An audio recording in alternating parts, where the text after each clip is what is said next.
Tom, we have a very special guest today. Who is it? Oh, it's the what am I don't even know what word. Is it bespectacled? I don't know. I'm going to try it again. This is the beautiful Amar Santana sitting on his back porch in the Santa Anita Hills. I think, did I get that right? Santa Ana Hills. Santa Ana Hills. Santa Anita Hills would be like San Gabriel Valley. This is OC.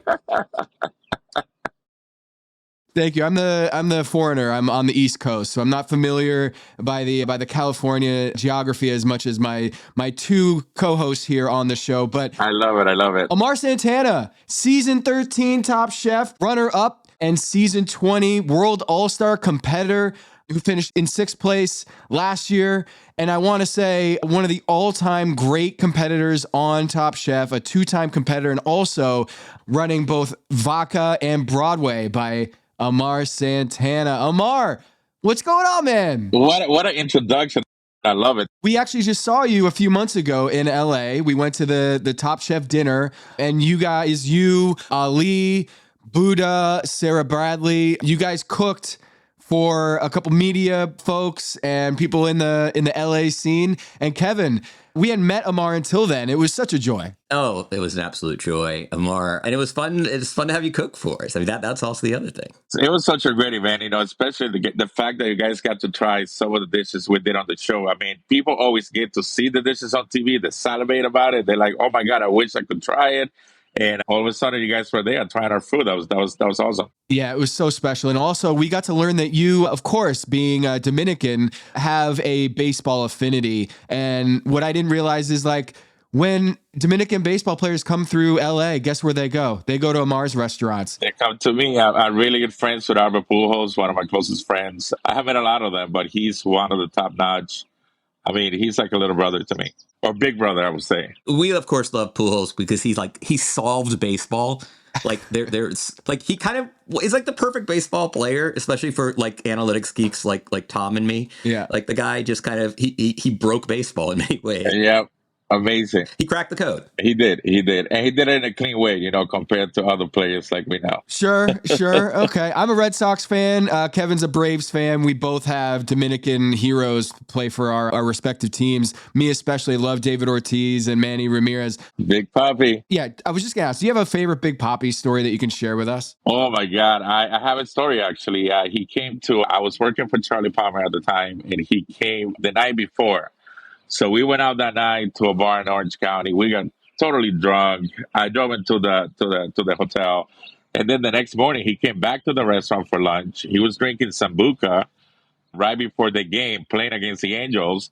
And he went to the game like 2 o'clock. The game was at 5. So he didn't even get a chance to even like practice or nothing. And he struck out 4 times in that game. So it was like, it's all my fault. And I take the blame for it, but he did really, really bad, but it was because of me. Yeah, the hair of the dog, as we call it here in America. Yeah, but drinking Sambuca for lunch is like, it's a big one, I didn't know Sambuca was big in Dominican Republic. Yeah, we have a liquor there that is kind of like anise flavor, like that, almost like Sambuca. We have like our own version of it. Ah, because Ouzo's kind of the same. Yeah, it's kind of like the same. We have our own version of Ouzo as well, yeah. You must have been thrilled about going to do the baseball Top Chef episode, huh? Oh, it was amazing. They gave me that jersey with my last name on it, too. I mean, I know it's a Brewers jersey, but I mean, it is what it is. That's your second time doing guest judging, correct? You did Portland as well, right? Yes, I did Portland as well in the first 8 episodes during the pandemic, and then obviously the season, yesterday's episode. When you went into the competition, did you have a sense of the different chefs there, or did you know any of the chefs when you went there? Any personal relationships?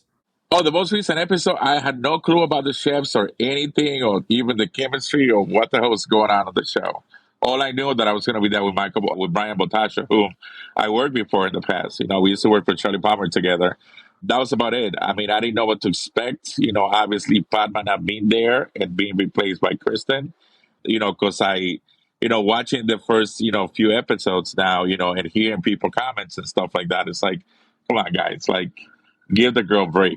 I think she's doing a phenomenal job. It's not a very, not an easy thing to do, after Padma, I was there for so many years and being so good at it, like one thing about Padma on the show that I still remember to this day is every time she walked into the set, it's like the boss is here. Mm. Like everybody just got quiet. Everybody just like, it's like when you're doing something bad at home and your parents walk into your room, that kind of reaction is like, okay, I'm not gonna do it again. That's the respect that she commanded when she was doing the show. With Kristen, it's like, hey, what's up, girl? Like, good to see you. High five. Like, so like bright personality. So it's still completely different person running the show, but I think Kristen is doing an amazing job. Yeah, stage presence is something that you sort of pick up over time. And I think that's probably, I imagine it's the same thing for a chef in a kitchen. Like, it's not something you just on day one arrive with. Yeah, it doesn't happen in day one. I mean, it's gonna take a while too, and I think that there's also a little chemistry still with Tom.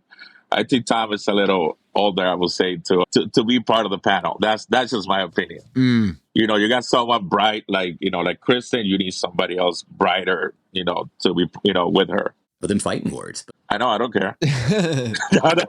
That's why we love Amar. Amar, you're someone who has, I think, a very bright personality yourself, a smile on your face constantly on this show. Always. Whether it's in competition, whether it's as a judge. I just caught a little bit of your Dish with Kish, the supplement video where you did the risotto with Kristen. And you just have this charisma about you. I mean, you're smiling right now as we're talking to you. Life is too short to be upset and be mad, and I think that's something that I got after I became a father, because in life I was okay, I have everything. I have a restaurant, I've been on TV, I travel all over the world, all these things that I accomplished in life, and the only thing that I was missing was becoming a dad. And I think after I became a dad and everything kind of settled, it's like I just became this just happy person. It's like, what else do I want in life? What else do I need? Also, why not showcase that and just bring positive energy to people? What was the vibe on the set? And just in terms of the show, I mean, it's interesting because you're judges, so you're not back in the kitchen kind of watching the sausage, so to speak, get made. Yeah. Or in that case, actually literally watching the sausage get made. But how has the vibe changed on the show? It's completely different. With Kristen, like I said, she's one of us. She competed. She competed on Top Chef. I feel like every time I see her, it's like hugs, and we just talking and laughing, and behind the scene, we were just hanging out, drinking coffee, just getting ready.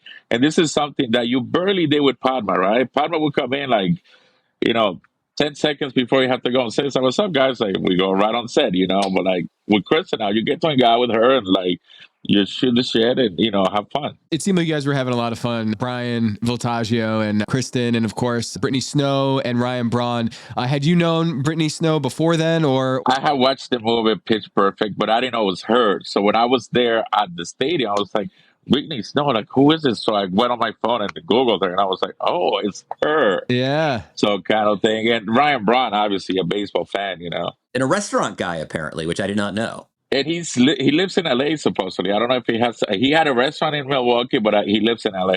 Okay. Yeah, he did very well for himself on a food competition show. He did not seem out of place when he was commenting on the dishes and such. Yeah, he actually sounded really good, like, describing the gnocchi and, the spiciness. And I'm like, oh, wow, you see, he has a career. How did you think the food was? I mean, I'm curious. Our take was, at least just from the edit, was this was one of the, I mean, I think this season, the food's been up and down, but it seemed like you got, by and large, pretty good dishes. What was the caliber of cooking like? They were amazing dishes. To be honest, I know Kevin went out with the risotto. It wasn't that bad of a risotto. I mean, it was overly cheesy. I mean, you couldn't even find the grains of the rice in it. But it was like overly taken but it was good. I mean, I like cheesy stuff. I like bold flavors. So that's why I voted for him, And then the other one was the sausage with the potato pancake. That was not good. That was, I mean, like Tom said, it's just like a potato pancake with sliced sausage on top. There was no soul in it. There was nothing like harmonious. There was nothing about it that wanted you to take another bite. Wait, Kevin. So I think I scored this. I think I scored it just by judging by the flags here. The first course was the hot dog. And Amar, you had voted, I believe, for Danny's bacon wrapped hot dog, right? Yeah. Do you remember that? It was really good. I just made a comment, which they didn't show on TV. I just made a comment. How do you eat such a pretty hot dog? right? Because he put all the garnish on the bottom. The hot dog was sticking out. Then he had some garnish on top of the hot dogs. And they had all these little circles of pickled beets garnishing the hot dogs. I'm like, this is beautiful. Like, I don't even Yeah. want to eat it, but like, I'm a Costco hot dog kind of guy, like put some mustard and ketchup and just go with it. I think you voted for Michelle's, the etouffee. Kalina, I have that you voted for Kalina. Maybe I got this wrong. The red sauce with the gnocchi. Oh, it was so good. It was so good. That one was the one that went against Kevin's risotto. And so I think you went with Kalina on that one, right? Yes, I remember. It was delicious. Yeah. The gnocchis, I mean, to pull up gnocchi like that, make it nice and fluffy and flavorful, it was really good. Who had the best dish of the day? If it was just you, like of the 10 dishes. To be honest, I think it was the gnocchi with the ragu. Haberstroh speculated that might have been the best dish of the day over the grits and etouffee. Yeah. But the grits and etouffee to me was very simple, but it was also well done and delicious. And the fact that she incorporated the sausage in the ragu and she added all that flavor to it, it was very smart. Nice. We noticed, you liked some of the dishes, but adding in for Amanda especially, you commented that you liked how she incorporated the sausage two ways. Like she had the sliced sausage, bratwurst, Yeah. but you also liked how she had it in her kind of gravy or her sauce. Now, with regard to Kevin's, you feel like it's a good dish if the competition was cheese, right? Yes. If it was a cheese challenge, she would have taken over the top because it was cheesy, it was creamy, it was seasoned well, everything. But you're calling it risotto, then it's like, okay, this is not a risotto. What makes it a risotto? Like, can you give us the explanation? Because you did a risotto in season 13. I did a risotto in season 13, yes. And what I did was I knew exactly what Tom doesn't like. It's when you take risotto, you part cook it, right? Like you do in a restaurant. He hates that. He hates it when you part cook it and then you finish it. You reheat it again. Because when that happens sometimes, if you don't do it right, like the little things that you have to do is like if you pre-cook risotto and you're reheating it, you have to start with hot liquid, like a hot stock. So you don't break the rice, the grains of the rice. So the mistake that everybody makes is they want to pre-cook it and then recook it again. And what that happens is you under pressure, you're doing a large quantity. So you end up with like a rice porridge sometimes. The grains are broken, so it's not good. They don't cook evenly. So that's why they end up failing every single time. I want to applaud you for taking my 3 favorite foods, white chocolate, lobster, and uni, and somehow incorporating them into a savory risotto. I've always called for being the safe guy on the show. Oh, it's Amar, he's old school. He's safe. So I'm like, I'm doing this thing for the new season. I was like, you know what? Let me do. Also, I know how to do that kind of stuff too. I do it in my restaurant. So let me do something different. It is really good. Do you think if Kevin did the risotto out on the field, do you think he would have, stayed in the competition? I don't think so because he would have probably still add all that amount of cheese that he did. Right. I mean, he took Parmesan cheese and he like cooked it, right? He dehydrated it to get the oils out of it, to get all that flavor of Parmesan cheese. And then he added more Parmesan cheese to it. Then he grated more Parmesan cheese to it. And then Parmesan cheese foam on top. So it was like Parmesan after Parmesan. So it was too much. Even if he would have done it on the field, I think the results would have been the same. Omar, do you have aspirations to just do a TV show? Like if it's a matter of being in the kitchen or being on TV, because you just have this great energy about you that I wonder, you on Dish with Kish, it just seemed like you're prime for this. I would love to one day in the future. I just need to establish myself as a restaurateur first rather than a TV personality, because I don't want people to come to my restaurant and say, okay, the food wasn't good today because he's out doing TV shows and he's doing all this stuff. And I don't want to have that comparison. I have worked so hard for everything that I have. That I don't want, to let it go just because I want to be a TV person. I mean, I've done a lot of TV already. I know that I could do it. I just want to establish myself first, like open maybe a few more restaurants before I decide, okay, let me go this route and, do my own show, etc.